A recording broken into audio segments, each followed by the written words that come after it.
নমস্কাৰ প্ৰিয় দৰ্শক অলংকিতা ষ্ট'ৰলৈ সকলোকে স্বাগতম জনাইছোঁ। মই আজি দেখাব লৈছোঁ চিলভাৰ বেছৰ এপিচ গহনা দেখাব লৈছোঁ।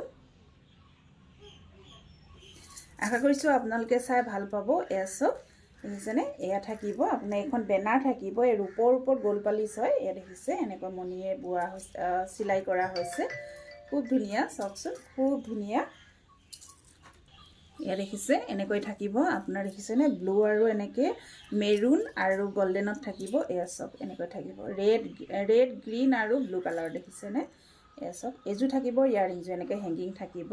খুব বেছি ধুনীয়া হয়। যদি আপোনালোকৰ পচন্দৰ ভিতৰত পৰিছে তেনেহ'লে স্ক্ৰীনশ্বট লৈ আপোনালোকে হোৱাটছআপ কৰিব। আৰু আপোনালোকে ইয়াৰ প্ৰাইচটো জানিব হ'লে আমাক হোৱাটছআপ কৰিব। প্ৰাইচটো অপেন দিয়া নহ'ব, আপোনালোকে আমাক কণ্টেক্ট কৰিব যদি আপোনালোকে ইয়াৰ প্ৰাইচটো জানিবলগীয়া হয় তেনেহ'লে। এয়া চব খুব ধুনীয়া এযোৰ ইয়াৰিংছ হ'ব, ৰূপৰ ওপৰত গ'ল্ড পালিচ। এতিয়া আপোনালোকে অলংকিতা ষ্ট'ৰত আপোনালোকে ৰূপৰ ওপৰত গ'ল্ড পালিচ, আপোনালোকে চিলভাৰ বেছৰ গহনা পাব। যদি ভাল লাগে স্ক্ৰীনশ্বট লৈ হোৱাটছআপ কৰিব। নমস্কাৰ।